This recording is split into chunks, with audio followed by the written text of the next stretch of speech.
Yeah, I'm on. I have my chin. Hey, y'all better? John.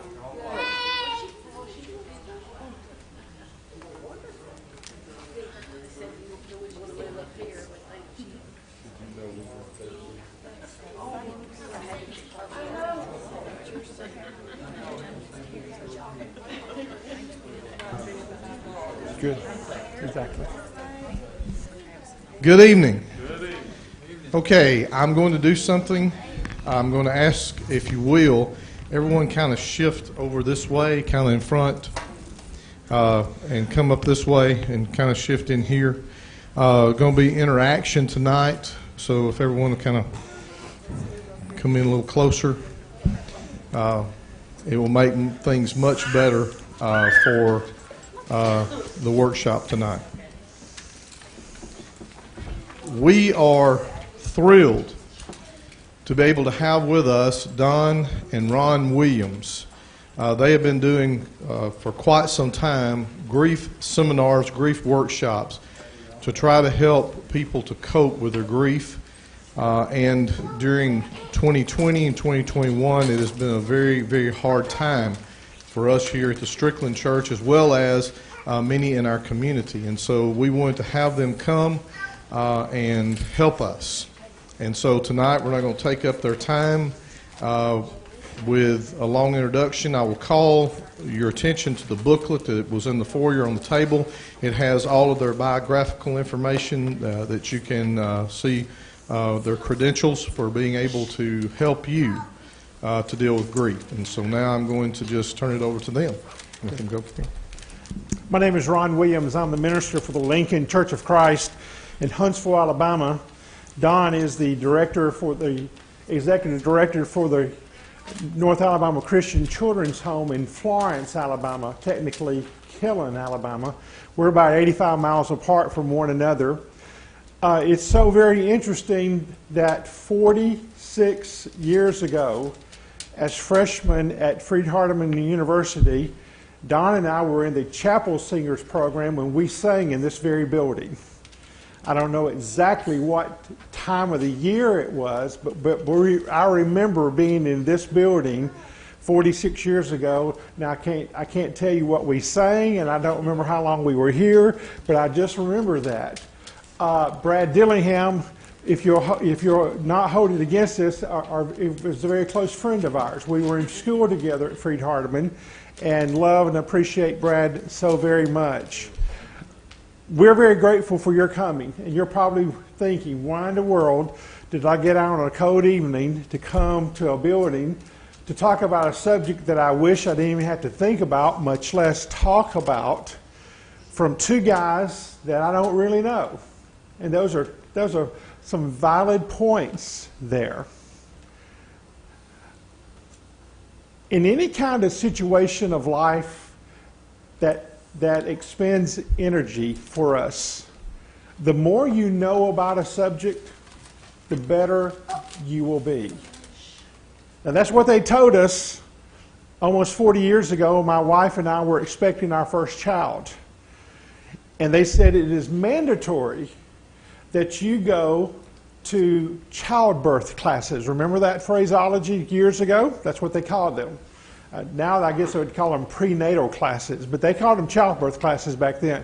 And they wanted us to learn as much as there was about it, particularly the men, so that if you got inside a particular room, and I realize I'm a mixed crowd and we have children here, but if they wanted you to not space out. They didn't want you to go crazy. They didn't want you to react and doing crazy things.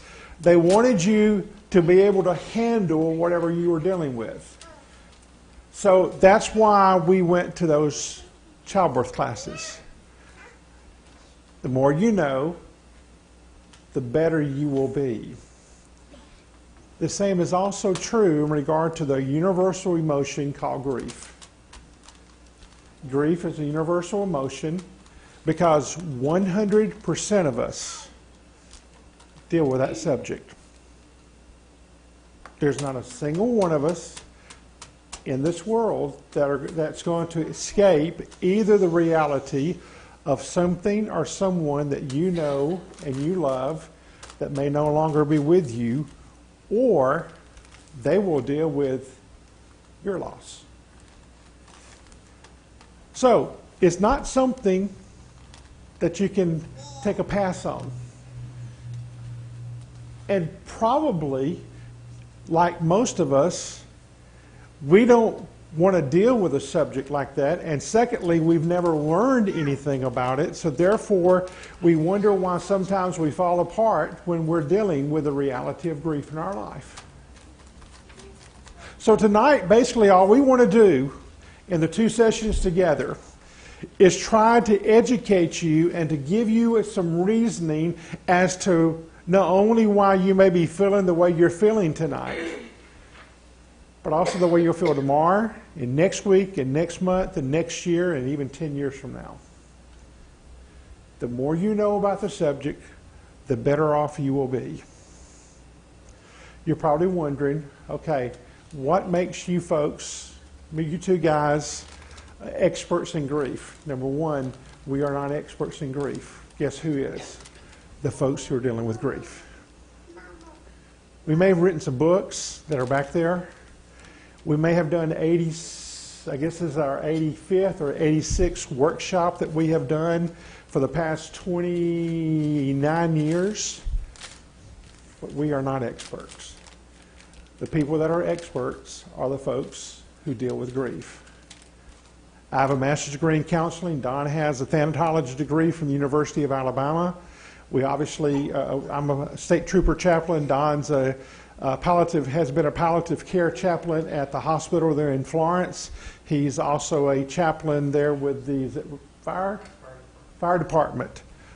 But still, we are not experts.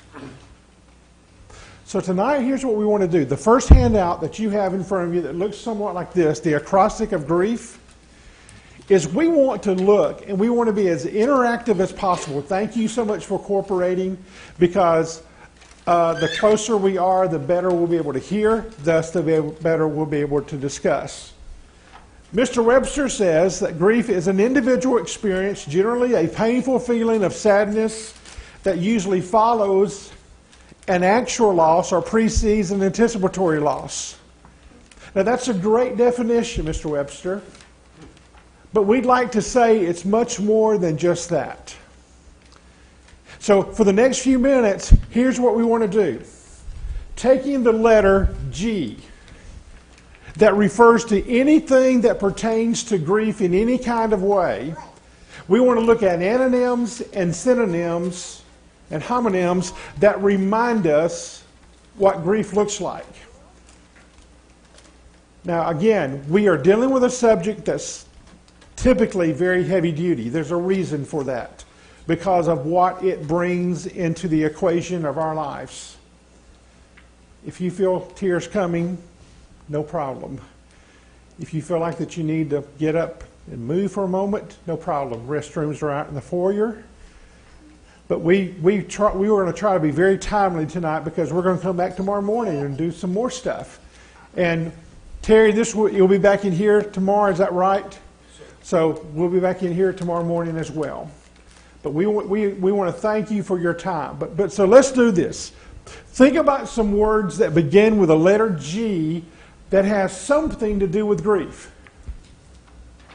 Anybody? God.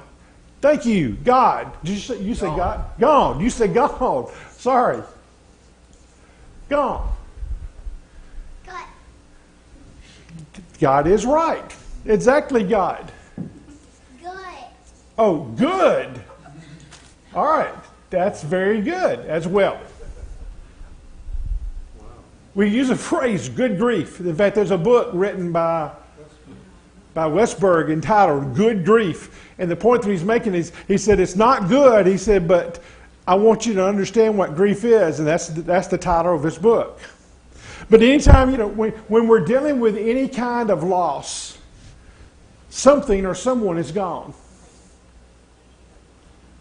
And therefore, that's what causes the relationship to suffer. because they're no longer in our presence. God. How can God play a part in our grief? Well, He's everywhere. And it's in everything. Every situation that we're involved in a grief loss situation, involves God in one way or the other. Now, the young lady said, good. And yes, it's good that we're here tonight dealing with a very heavy-duty subject that a lot of other folks may have thought about coming, but they decided, I don't think I can handle it. By the way, the reason we like to have Friday night programs is hopefully you find out that this is not as bad as you thought it was going to be. And at 8 o'clock or 8:15 tonight, you can call your friends and say, get your carcass up tomorrow morning and be here, because you need to be here for this topic, for this discussion. Other words that start with the letter G. Guilty or guilt. Thank you.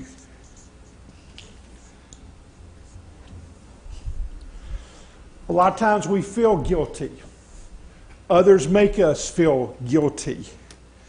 Obviously, with guilt, there is also the thought of regret, remorse. A lot of times when it comes to people say, I feel so guilty. A lady described it to me one time. She said, I feel so guilty. I said, can you tell me why? She said, I was not there when my loved one died. I said, could I ask where you were? Well, I had been with my dad for a week. It was my turn to be there. And said, after the end of my week, one of my siblings came in to take over and said, I went back about 100 miles away to be with my family, but I was not there when my loved one died. I feel so guilty. I said, ma'am, I said, you may think that you feel guilty, but I said, you know what you just did? You told me how much you loved your dad. I said, did your dad know how much you loved him? Well, sure he did. I said, that's why you had spent a week beforehand there. She said, exactly. I said, all you're saying is, I miss him. I said, that's really what you're saying. And she said, well, I never thought about it that way. But a lot of times we feel guilt when probably it's more patterned like love, missing, regret, all those kind of things. Other words would start with the letter G. You think this is easy until you start trying to think about it, don't you? Guarded. Guarded? That's a good one. Guarded. Ma'am, would you like to explain what you mean by that? The way you feel? Is that what you're talking about? Or the way, okay, yeah. I try to be very careful about handling my emotions. I can't handle certain things. I can't go certain places. I have to sort of guard myself from dealing with certain situations. Why are you talking so? So, yeah, guarded. That's a good one. In fact, that's a new one. I'll have to add that to my list here in just a moment. What else? Gray clouds. Gray cloud. Yeah.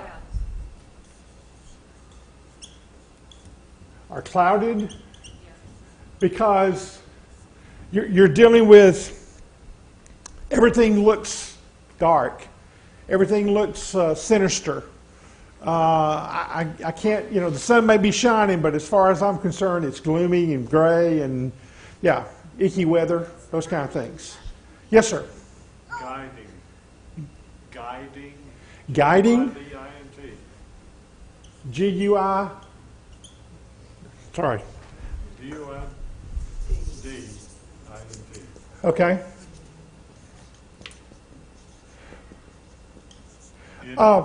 When we get through it, it guides us as to how to help other people.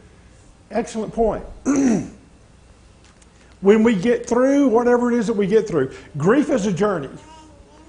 It's an individual. What I do like about Mr. Webster's dictionary definition is it is always an individual experience. We will say that over and over again in different kinds of ways. Every single one of you, I know none of you are all kin to each, but if this was one big family, literally you were all blood relatives, you would all still grieve differently because it is an individual experience. That includes husbands and wives. That includes moms and dads dealing with the loss of a loved one, of a child. That includes grandparents, our cousins, our siblings. We're all totally different because we all come from our own perspective, our own individual emotions. It is always an individual experience.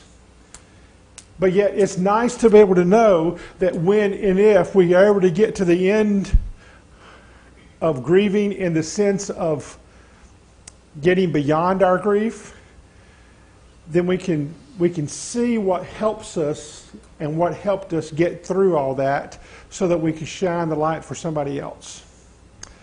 Other words starting with the letter G. Get ready to write.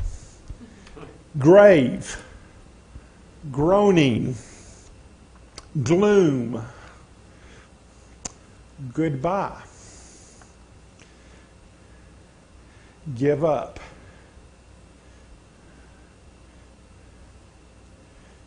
grace, ghastly, groping, gigantic. All these are some of the words that other individuals in years times past have used. Okay? So let's go to the letter R. Think of some words that remind you of something dealing with grief that start with the letter R. Real? Yeah. Real or reality? Real. This is not make-believe. This is not pretend. This is not a nightmare that I'm going to wake up from and realize that it didn't ever happen. It didn't ever happen. This is real. Raw. Excellent. Raw feelings, raw emotions, raw in the sense of what it does to your heart, the way it makes you feel from time to time. I mean, your emotions are on edge. You're dealing with the realness of the situation, and it's real. It's gut-wrenching, if I can use that phraseology. Other words start with the letter R. Regret. Thank you, sir. Regret. Years ago in South Alabama, where I was working with a church, one of our elders was in the funeral home business. Occasionally, they would call me if some of their other directors were gone just to help officiate at the service in regard to their funeral home work. So here I am one day. I didn't know anybody, didn't know anything about the situation. I was just helping the funeral home person with, I think we were getting the flowers and putting them up and whatever. Before they had the service, they wanted to see if the family wanted to come and visit one more time. And I'm at one end, and he's at the other end, there at the front. And this lady, she probably was, at that time, was in her 30s. And she went up to the casket where her dad was. And she said very quietly, but very persistently, "Daddy, I'm so sorry. Daddy, I'm so sorry. Daddy, I am so sorry." And she just kept saying that, and tears were coming down her face. And I don't know what it was that she was sorry for, but folks, that's a big one. And the reason it is psychologically is because a lot of times it's obviously, unfortunately, at that point in time, we're not able to say exactly why, and also we're not able to know that they understand that we were sorry in that regard. Again, I never knew. I mean, it wasn't my business to know. But regrets are very, if I can use his phrase, regret is a very raw emotion. Other words with the letter R. Remind or remembrance.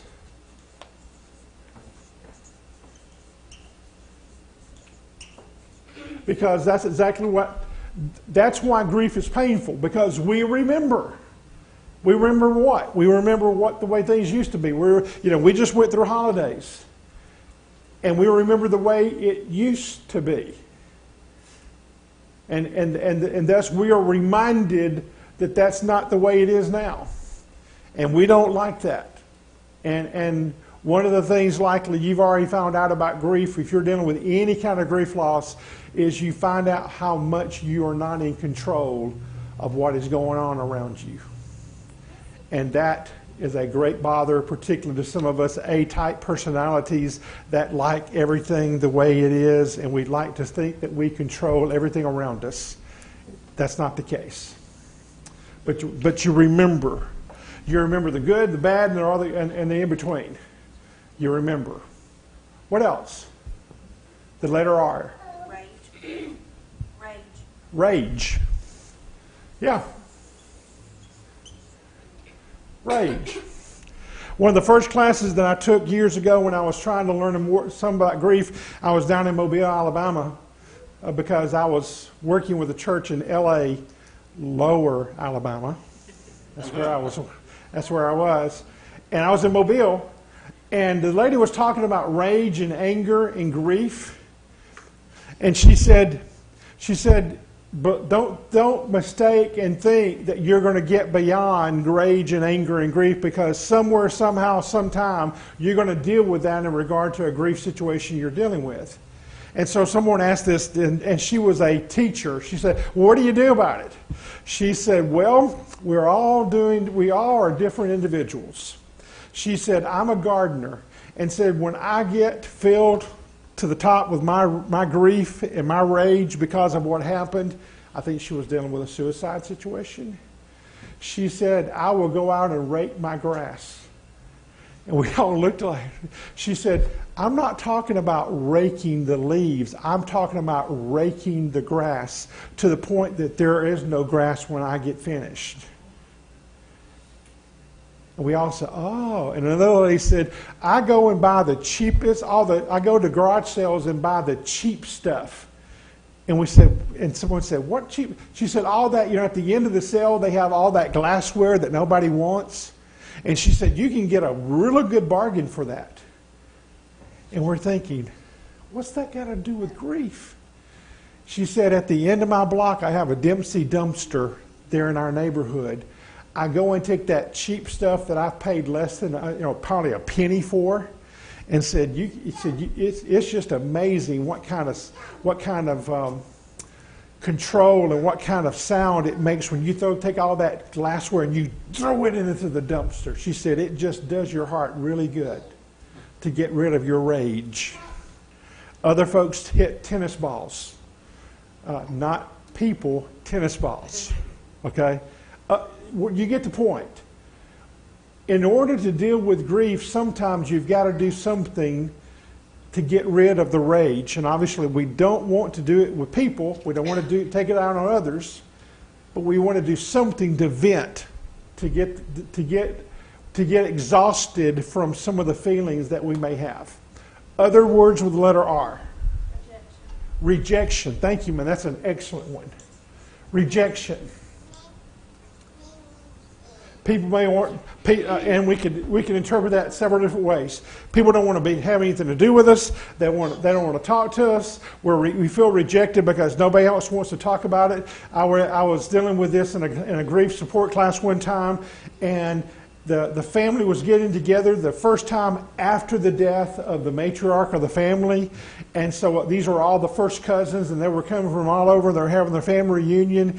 And so they were all together getting ready to talk about Grandma and what Grandma meant to them. And one of them said, oh, we're not talking about Grandma in this house. And they turned to their first cousin and said, you can leave because we're going to talk about Grandma. And that's exactly what that guy did. She said, I was not going to allow and be rejected by my cousin for a time that we needed to sit together and talk about the good and the bad in regard to what we were feeling about Grandma's death. So rejection is a real thing. And of course, it could have other kind of connotations as well. Other words with the letter R. Relief. Okay, relief. And again, that's another word. Relief of the feelings, relief that perhaps they're no longer suffering, relief that it's not as bad as it could have been. I mean, that word can be taken in a lot of different ways. Other words with the letter R. Get ready to write. Rest, ripping, run, revenge, regret. That's already on there. Reflection, responsibility, rut. I had a lady tell me, I feel like I'm in a rut of my grief. I cannot get out. Here's one, resurrection. And if you don't think that's a grief situation, go to John chapter 11 and look what Jesus talked about when he dealt with Mary and Martha over the death of Lazarus. Repercussions, routine or the lack thereof, redemption, renewal, relive. Okay, the letter I. Anything to do with grief dealing with the letter I. Start with the letter I. Isolation. Isolation, thank you.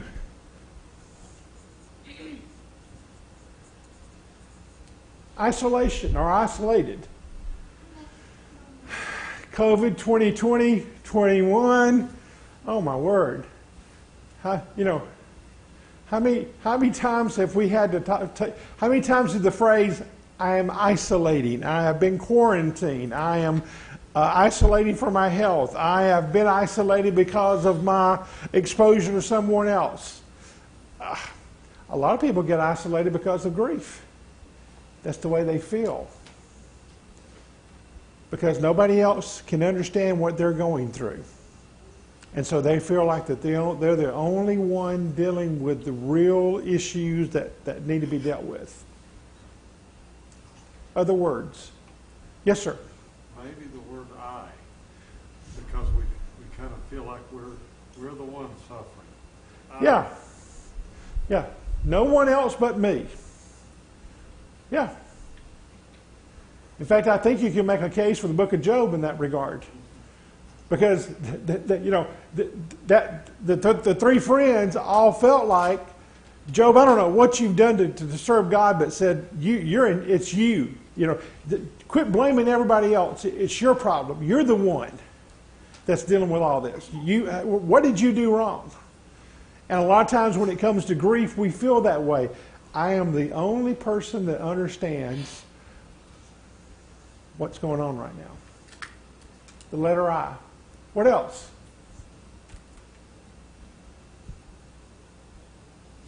How about this one? Illness. A lot of times, that's when we deal with grief. We've already mentioned the word individual. Again, it does not matter whether, if all of you were blood kin, you would still deal with your grief individually. Which means, therefore, you can't compare the way you're feeling to someone else, because why? You're an individual. They are an individual. I think we're dealing with this tomorrow. I can't remember from the schedule. Don and I were talking. We did a workshop last Sunday somewhere else. So sometimes what happened there and when we're doing it again, I got to remember, where was I when this was said? We were continuing, but over and over again, and it's very abnormal for us to do back-to-back workshops, but that's just the way it was this time. But it's so often the case that someone will come up to you and ask you the question, how are you doing? And you will say, I'm fine. And you're not fine. But you see, that's exactly what they're expecting you to say. And social etiquette says, well, they were kind enough to say something to me about it, so therefore I'll make myself be better than I am, and I'll say I'm fine. A lot of times we're not fine. And we know that, and they even know that. They may not know that. But the point of the matter is, when we're dealing with any kind of grief situation, we're coming from our own makeup. And we don't have the time tonight to talk about it, but there's all kinds of factors as to how we each individually deal with grief. Socioeconomic, personal, family background, past background in regard to dealing with grief itself, our own idiosyncrasies. I mean, there's all kinds of reasons. Well, this is one of them. The letter I. What else? Insecure. That's a great one. Insecure. Because maybe that person that passed away, or maybe the situation that we've lost, was the stabilizing force for everything. A lot of times in a family background or in a family makeup, you will have someone that plays the role of the person that just sort of connects everybody together. And when that person is no longer there, there's a lot of insecurity, a lot of unknownness in that regard. Would you say that grief many times can be intense? Sure. Intense. Because of all the decisions that have to be made, all the things that have to be done, all the emotions that you're dealing with, it's a lot of times a very tense kind of situation. Can grief make us feel irrational? Yeah. I was doing a workshop there in South Alabama with the church that I was at a support program I was doing. We had a lady that came and visited, and she came in late, so she sort of sat outside the circle and just sort of listened as we were talking about what we were talking about that night. And that particular night, we were talking about things, how grief affects us emotionally. So at the end of the class together, at the end of the time together, I went up to the lady and just spoke and introduced myself and thanked her for coming. And I said, I hope you were able to benefit from the class tonight. She said, yes, I found out I wasn't the only crazy person that lived in this town.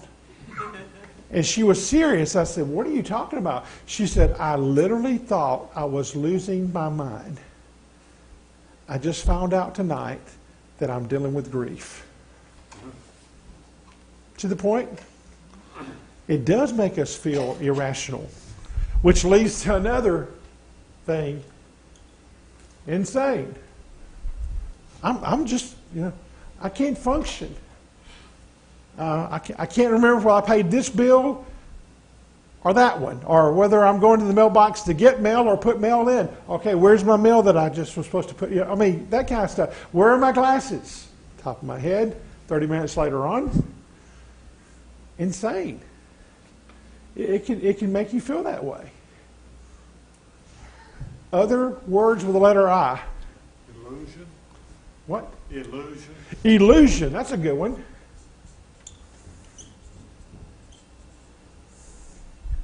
I'm not going to ask you this because you're thinking, uh-oh, this guy's crazy.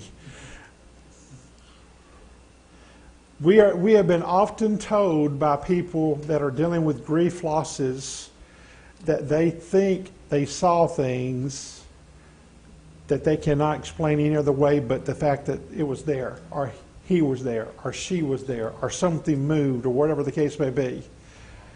These are people that are rational. These are people that are educated. These are people that keep jobs. They weren't on medication that would have made them. I'm not going to debate whether they saw them or not. It also has the appearance of thinking they are.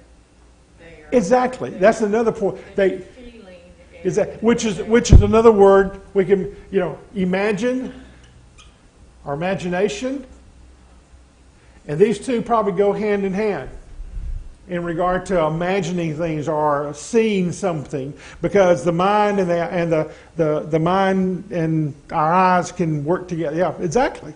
But again, that's part. And again, I'm not I try to be very conservative when it comes to But I've had folks that have just came and they've talked to me about it over and over again, and I said, I am not going to be saying that I said, I don't know. Few other words: inadequate, inept, irritable, inferior. Grief makes you feel inferior oftentimes. Interference, impossible, incomplete, insomnia, another problem. The letter E. Emotional, okay. What else? Empty. What else? She said edgy. She said edgy. Edgy, okay. Yeah, makes you nervous. Edgy, E-D-G-E, no. Forget it, you get the idea. What else? How about this one? Envy. You ever know anybody had to deal with some envy issues when they dealt with the grief?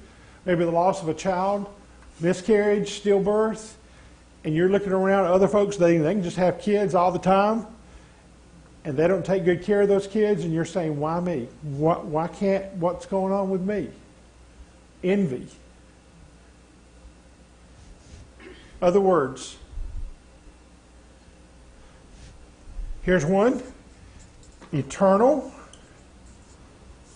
Every day. Eerie. Everlasting.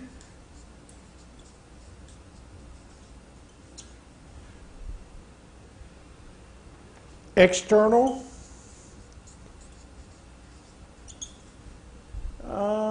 Excessive. We could go on and on. The letter F. Forget. What? Forget. Forget.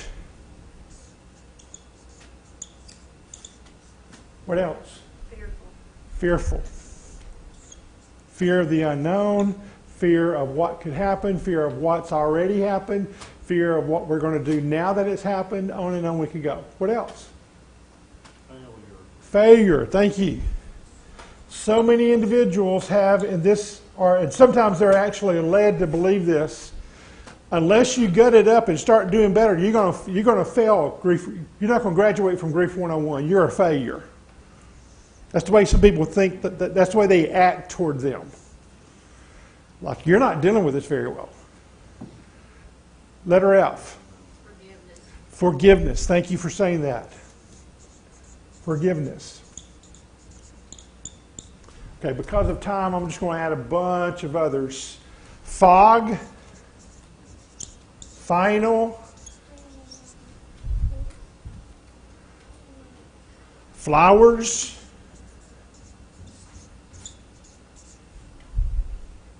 Fatigue. Flee. Fate. Some folks feel that way. Family.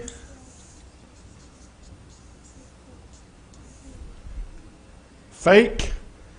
I'm just a fake. are a fraud because of the way I really feel. Okay, 2 minutes and I'm finished with this one.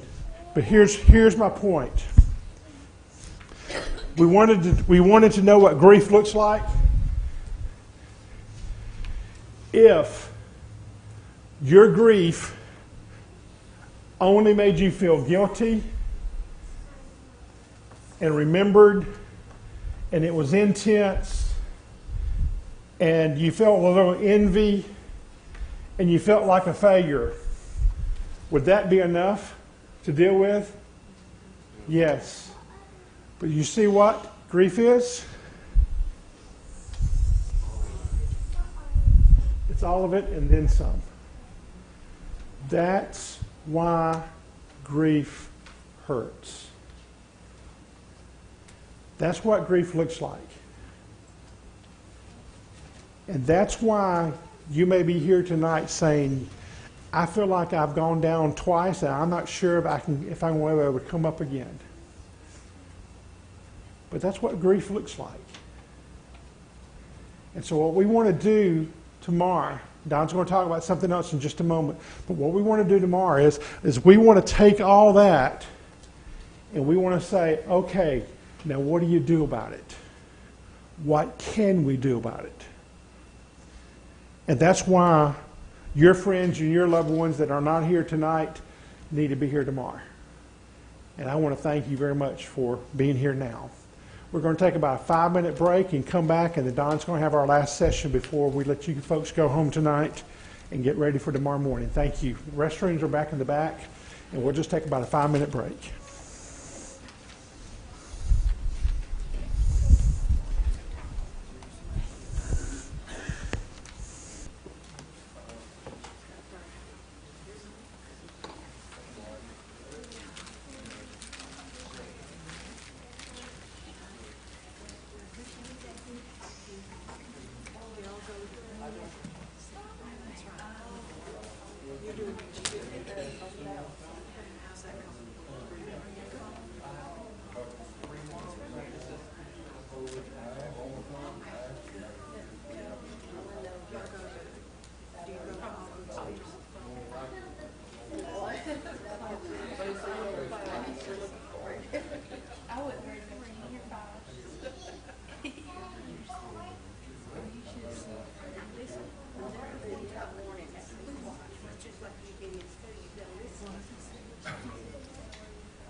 I join with Ron in thanking you for choosing to be here tonight. A lot of other places you could have been, especially a cold, cold night. But we will get you out here in plenty of time and hope that you can be back with us tomorrow. A couple of things I wanted to mention to you. If you've got something maybe on a blank piece of paper, you might want to write down a couple of things. There's a very simple equation for grief. Love plus loss equals grief. People say, well, what is grief? Well, if I love someone and I lose someone or something, I'm going to grieve. You may grieve over a part of your body that you lost, an arm or a leg or an extension, because that was a part of you. So we grieve about, and we'll talk about that tomorrow, things besides death that we grieve about. But there's a lot of things that we grieve about. But love plus loss equals grief. And we just need to understand that, why do I have these feelings? It's because of the love that I had for that person or that thing or that possession or whatever the case may be. Somewhat simple, but something to keep in mind. Secondly, grief comes in one size, extra large. Tonight, the greatest loss in this room is yours, whatever it or they may be. Sometimes people will try to, that's nothing. I lost. No.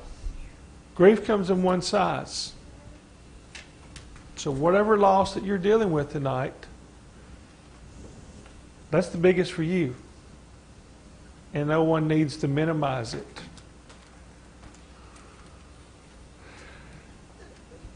Thirdly, I want you to write down 2 words, if you will. Grief is. In the 10-week class that I often teach, wherever I live, and for the last 25 years or so, it's been in the Florence area. We have different people that come, and that's some of the homework that I give them. I say, put in your own words what grief is to you. It's interesting what people say. It's interesting what you might say. And so tonight, it may be, or later on this weekend, you might need to think about, if I was to say what grief is to me, what would it be? There's no right answer. There's no wrong answer. It's yours. That's one of the things that we need to keep in mind. We need to personalize grief. It's ours. It may be others, but it's ours. And so we need to make sure that we understand to us what grief is.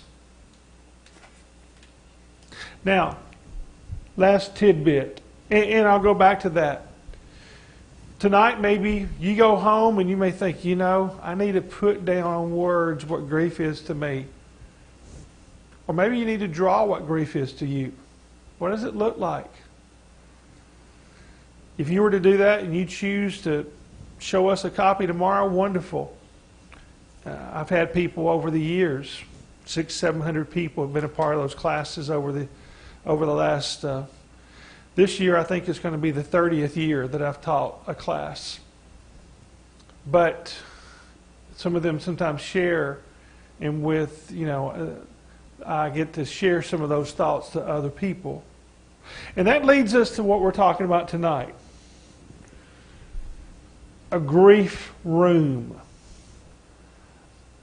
And you've got some paper that talks about that. But when I'm talking about a grief room, I am not talking about a literal room where you go to think about your loved one or loved ones. Now, it may well be that way. It may be that the back porch of your house, or there's a certain sitting room in your house, and that's where you go, and that's where you have your grief. That's fine. But it's not a literal room. But if it was a room, how big would that room be? Would it be a 6 by 8? Would it be a 20 by 30? How big is this auditorium? What? 50 by 50? Longer probably than that. 50 by 80?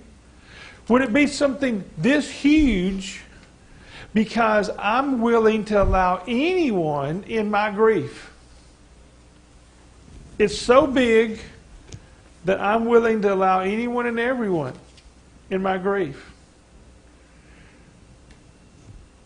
Everybody has a grief room. It may be a very, very small space because you're not willing and ready to allow a lot of people into your grief journey, and that's okay.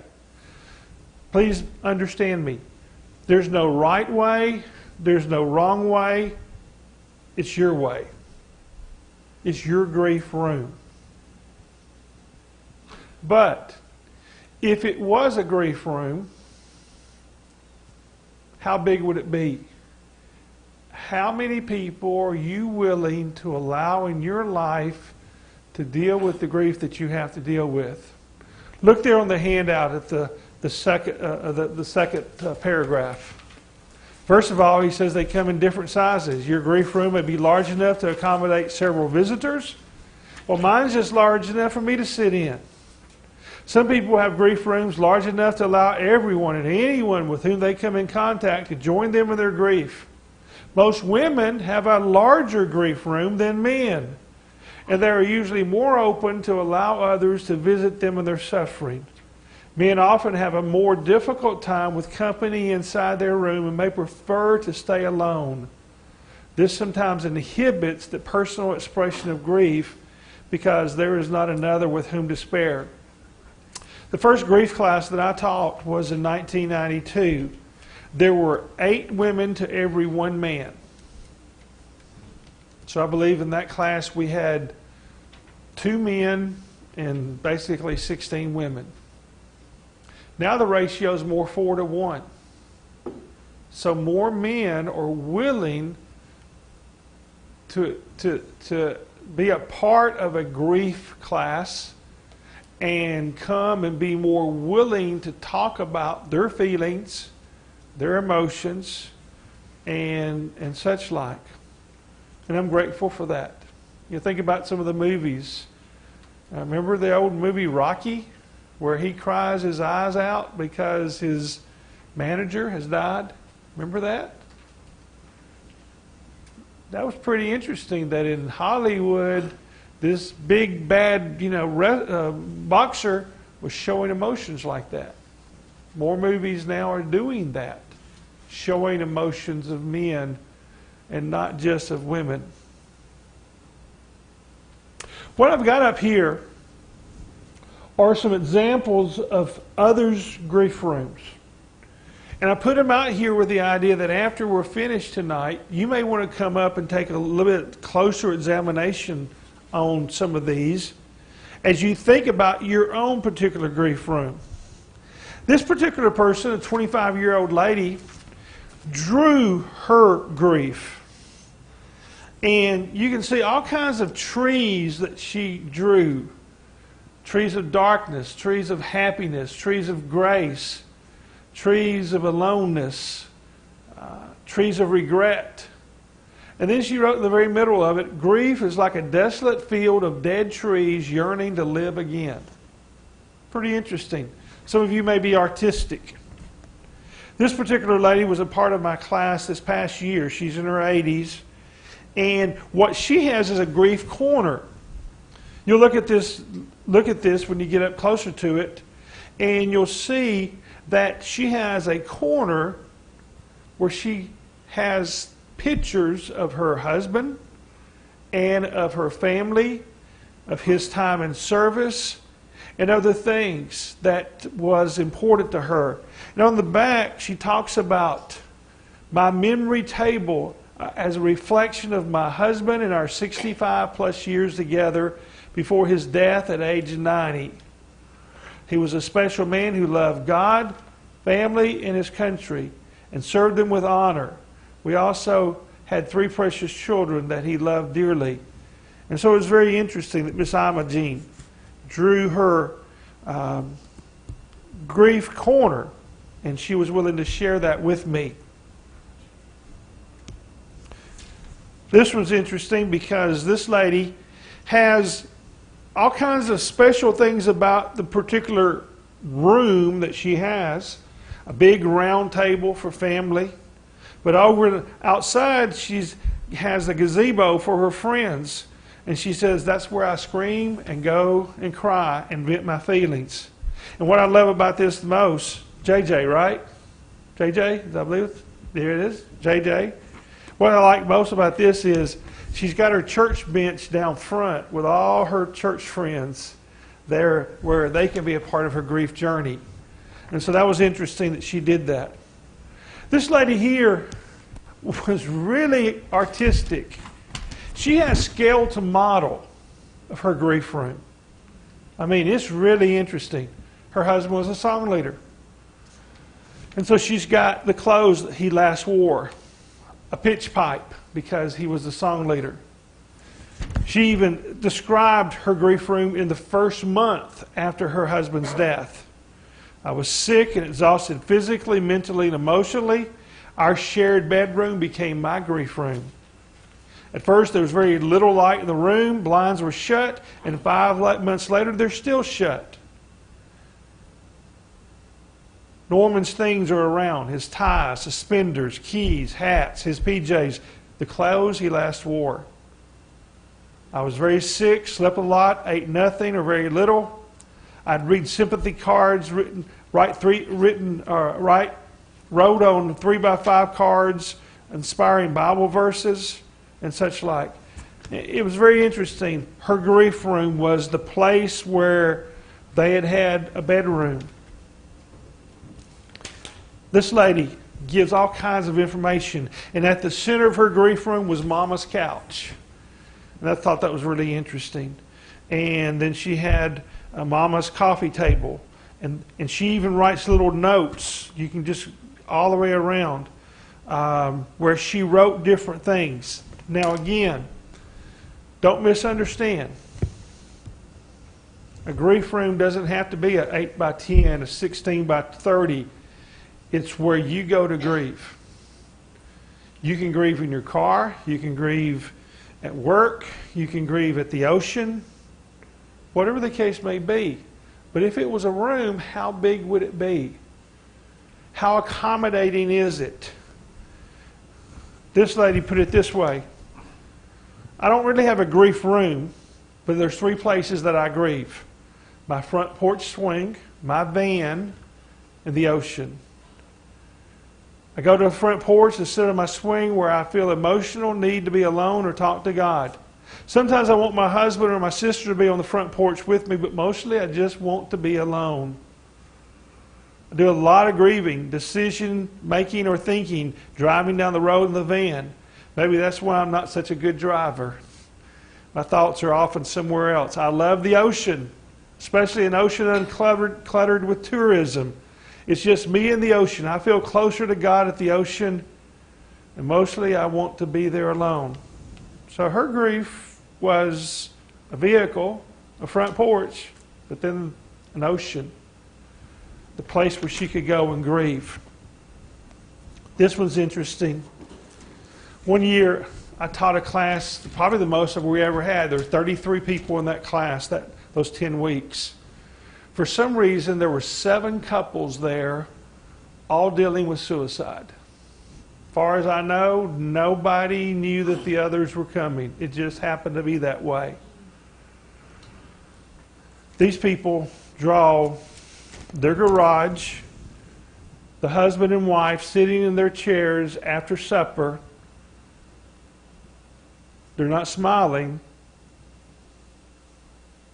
because there's no one there. No one's there to visit them. Over the side, there's a little street light. They said our son put this street light up. We feel like that when the light comes on, he must be there. But that was their grief room, somewhat desolate, somewhat sad. but that's where they grieved. That's where they yearned to talk about their husband, their son. This was a good fellow, deacon of the church where I used to preach for many years. His grief room was his entire house. They had 5 children. He has places in this house where all the pictures are, where all the children sat, where he took care of his wife with dementia, Miss Trixie. And so every place in his house was a grief room. And it was interesting that he was able to be about that. This lady lost her husband, her brother, who was a song leader, to death. She said, "My grief room is filled with windows and an open door. It welcomes anybody who'd like to talk about my brother. Lights are not needed. Memories completely light the room. Music is abundant in our room. Favorite hymns can be heard at any time." And then she said that there were 6 people who had keys to her door. Didn't mean literally, but the point is, there's 6 people who make a difference in my grief life, and they're welcome to my grief anytime they want to be a part of it. Thought that was an interesting way for her to put it. This lady had an old grief room and then a new grief room. She described it this way. This room was so small when I actually looked at it, not really a place I wanted to spend time. It had no windows, there was a door frame, but no door. When thinking about it, I realized that it had shelves with boxes in them. Each box was labeled with a loss. For some reason, the boxes all seemed to be the same size, but some seemed heavier than others. The boxes were not really dusty, even though they had been there for many years. The room had no tables or chairs. It was a place of remembrance, but I did not have a desire to spend time there. Then she flips the page. My new grief room. Now I've made the decision to remodel the room I didn't even know I had. I don't call it a room anymore, it's a porch. It has a roof on it for protection. Sun is streaming in on all sides. There's a lovely sweet fragrance that fills the air. A carpet of green grass is all around. There's still shelves, but they hold baskets made of spun glass. They're beautiful but fragile. Each basket holds a loss, but each loss is wrapped in a blanket of love. I'll hold each one carefully from time to time and then give them back to the Father. He knows each one of them and He holds them in His heart. His timing is perfect. When I am ready, He will help me understand each one in time or in eternity. Did you notice the difference, the way she described her grief from the old to the new? Interesting way to put it. This lady had her telephone grief friends. She said they're all a phone call away. And she had a telephone that was the main part of her grief room because that's where she talked to others about her loss and about her feelings. This one describes something. There's a door, there's a recliner, there's a Bible, there's a phone, there's a table, and there's one chair. And that brings up a thought. What kind of chairs do you have in your grief room? How many chairs do you have in your grief room, if you had a grief room? How many people do you allow into your grief? Would they be straight chairs? Would there just be one chair for you? Again, not wrong, not right, just the way you're dealing with it. Would there be a recliner? You don't mind how long people come and talk about your loss. Or would there just be a straight chair because you really don't want them to stay that long? Again, not wrong, not right, just what's yours. But this also raises another question. You see, this one's really interesting, and even though she writes really little, you can see the different things in her grief room. And at the very middle of it, she has a revolving door. Now, what does that tell you? Anybody's welcome at all times. That may be the case for you. You're more than glad to allow people to come and talk to you and with you about your feelings, to cry with you, whatever the case may be. But that goes back to this. What kind of door does your grief room have? Is it a revolving door? Is it the old screen door that, just opens and closes, got that little latch on it? Or is it a steel door? Is it a steel door that has a peephole? Because you may really need to look through that peephole to see if I really want to open the door for that particular person into my grief at this time. Are there doorknobs on both sides or just on your side? Some people might have one on just their side. Because, some people just really don't want to be a part of it. Are there a bunch of chairs? Or is there just one? Is it filled with personal memories of your deceased or loved ones? Again, there's not a right way. There's not a wrong way. There's yours. Any questions or any comments concerning the idea of a grief room? Do you get the idea? We're not talking about a literal space. It's just the way that you grieve. But if it was a room, how big would it be? How often do you allow people into your emotions, your loss? What kind of door would it have? Would there be windows? Do you want to be reminded that there's light outside, or right now, does it need to be pretty dark because things really look bad right now? Is there a moonroof? Do you want to have it so that you can't hear the birds singing or people or children laughing? Because right now it's just really, really tough. Again, not right, not wrong, just the way it is as it is now. I want you to think about that. Maybe in time to come, you can draw your grief room, or maybe you can draw a picture of what grief is to you. I didn't mention this one. Very smart individual here. And his grief room is in 3 spots, 3 different places. He's got a safe alone place where he spends grief and time, and especially in the kitchen. Then he's got the dining room table. He said that's more for the acquaintances, but not the real close people. We talk about sports and weather, but we really don't talk about the nitty gritty. That's where we did that in the middle. And then over here is the sofa where he said just my close friends can come and talk about the grief that I have.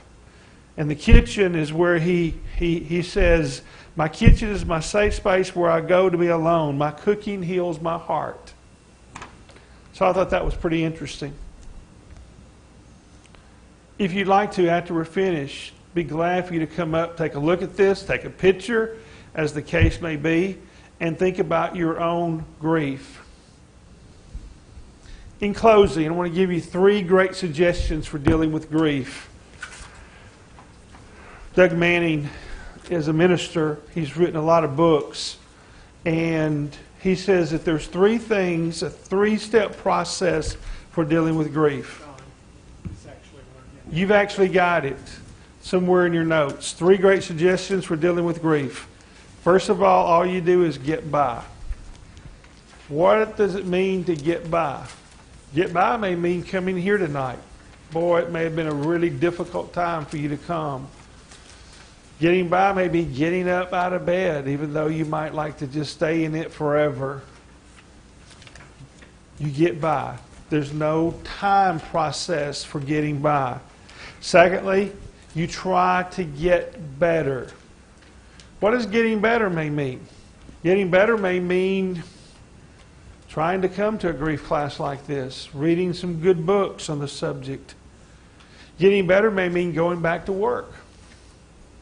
In one sense, that may take your mind off things, but at the same time, then you're concerned, well, they may look at me and say, oh, that poor thing. Or you may be afraid that they may bring it up, which you may want them to. Or others you may not want them to. You do something to try to get better. And then thirdly, get beyond. Notice that he said, he didn't say get over. You're not going to get over your loss. You don't want to get over your loss in the sense of wanting to get over the flu. You know, after a while we want to get over the flu or get over COVID, period of time, whatever. Grief isn't that way. Somebody says, you can't get over it, you can't get around it, you can't go under it, you got to go through it. And that's what you got to do. And it takes time. And there's no time frame. The younger you are, the typically longer you're going to grieve. Why? Because typically you're going to have longer to feel the pain of that loss. It's not going to be the same as time goes on, particularly if you do something about it. But you don't get over. So you try to get by, you try to get better, and then you try to get beyond. Any questions or any comments as we finish up tonight?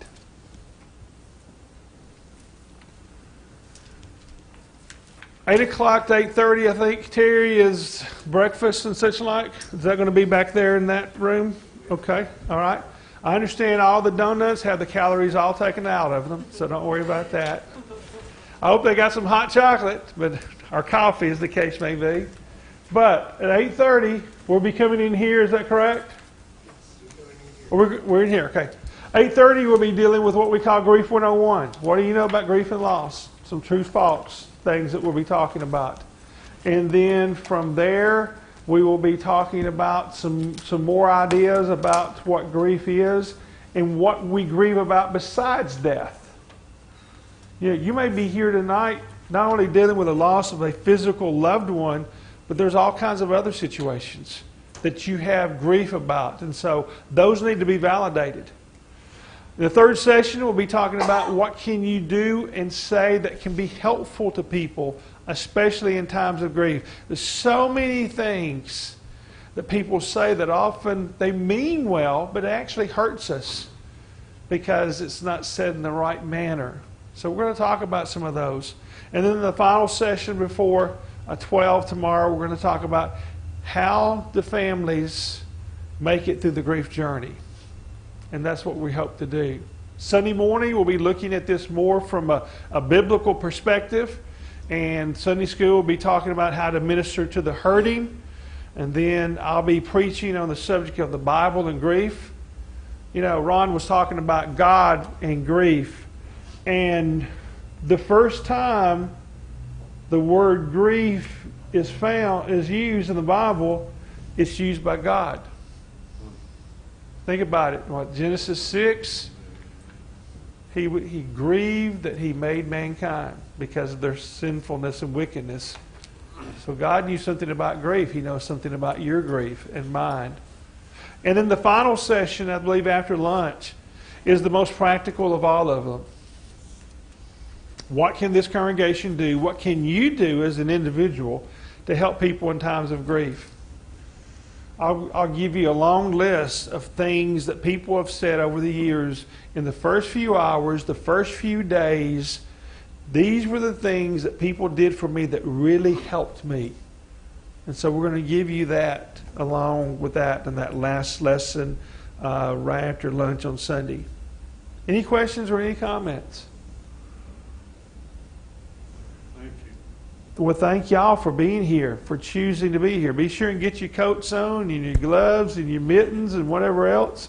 And Terry, any last words or anything? Just everything will be ready for them in the morning. Be warmed and filled, I should say then. Thank y'all for being here. Appreciate it. Feel free to come and look at these if you want to.